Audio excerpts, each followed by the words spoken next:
Hi viewers, welcome to மேக்லாஸ் kitchen. இன்றைக்கி வந்து நம்ம சாம்பார் சாதம் எப்படி செய்கிறதுன்றதை பார்க்க போகிறோம். என்னுடைய ஸ்டைலில் நான் எப்படி செஞ்சுருக்கேன்றதை உங்களுக்கு நான் காமிக்க போகிறேன். வாங்க வீடியோக்குள்ளே போகலாம். நம்ம சாம்பார் சாதம் பண்ண போகிறோம். அதுக்கு தேவையான இன்க்ரீடியன்ட்ஸ் பார்த்துருவோம். கடுகு, சீரகம், வெந்தயம், பெருங்காயம், பட்டை மிளகா, கருவேப்பிலை, மல்லி, சின்ன வெங்காயம், தக்காளி இதெல்லாம் தாளிக்கிறதுக்கு வச்சுருக்கோம். இதில் சாம்பார் சாதத்தில் போடுறதுக்கு கேரட் கட் பண்ணி வச்சுருக்கேன். ஒரு கேரட்டை, ஒரு உருளைக்கிழங்கு, ஒரு கத்திரிக்காவை கட் பண்ணி வச்சுருக்கேன். 1 டம்ளர் 3/4 டம்ளர் அரிசினா 1/4 டம்ளர் பருப்பு, துவரம் பருப்பு ரெண்டையும் கழுவி ஊற வச்சு வச்சுருக்கேன். 1 டம்ளர் அரிசிக்கு 5 டம்ளர் தண்ணி சாம்பார் சாதத்துக்கு. இனி வாங்க எப்படி செய்கிறதுன்னு பார்ப்போம். ஆன் பண்ணிக்கலாம்.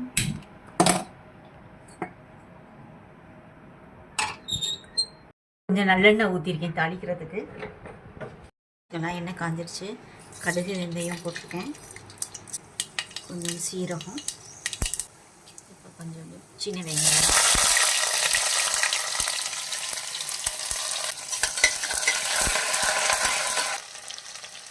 கருவேப்பிலை, வரமிளகா,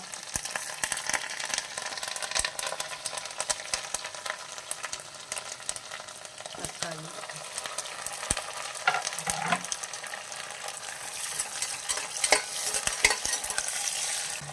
கொஞ்சோண்டு பெருங்காயம்,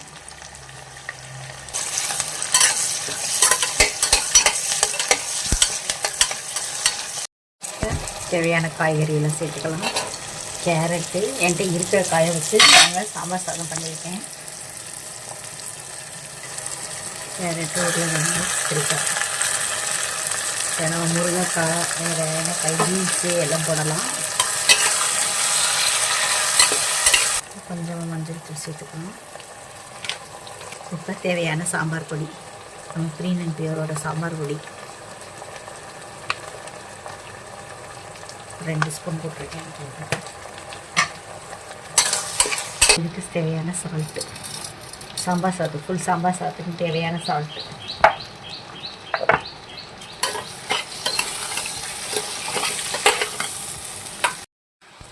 இதில் அரிசியும் பருப்பையும் சேர்த்துக்கலாம்.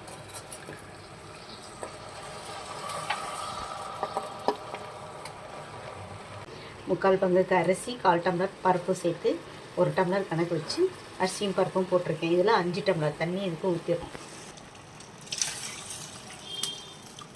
1க்கு 5ன்ற அளவுக்கு ஊற்றினா தான் சாம்பார் சாதம் நல்லா குழைவாக வரும்.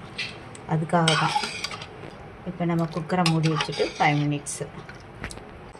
இப்போ குக்கரை மூடிட்டு கொஞ்சம் ஃப்ளேமை கொஞ்சம் குறைச்சி வச்சுக்கலாம். லைட்டாக இது சின்ன குக்கராக இருக்கிறதுனால நம்ம ஃப்ளேமை கொஞ்சம் குறைச்சி வச்சுருக்கோம்.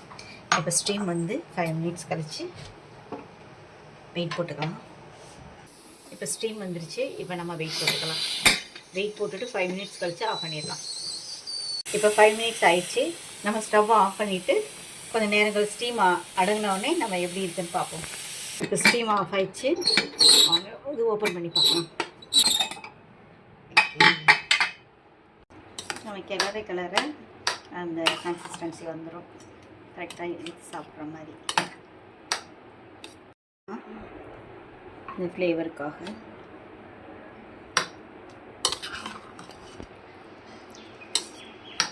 இப்போ கொஞ்சம் நெய் ஆட் பண்ணிக்கலாம். இப்போ சாம்பார் சாதம் ரெடி ஆயிடுச்சு. வாங்க சாப்பிடலாம். இப்போ நம்ம ஒரு 10 நிமிஷத்தில் எப்படி ஒரு சாம்பார் சாதம் செய்யலான்றதை பார்த்தோம். இந்த வீடியோ உங்களுக்கு பிடிச்சிருந்தா லைக் பண்ணுங்கள், கமெண்ட் பண்ணுங்கள், ஷேர் பண்ணுங்கள். மறக்காமல் சப்ஸ்கிரைப் பண்ணுங்கள் நம்ம சேனலை. Okay, thank you.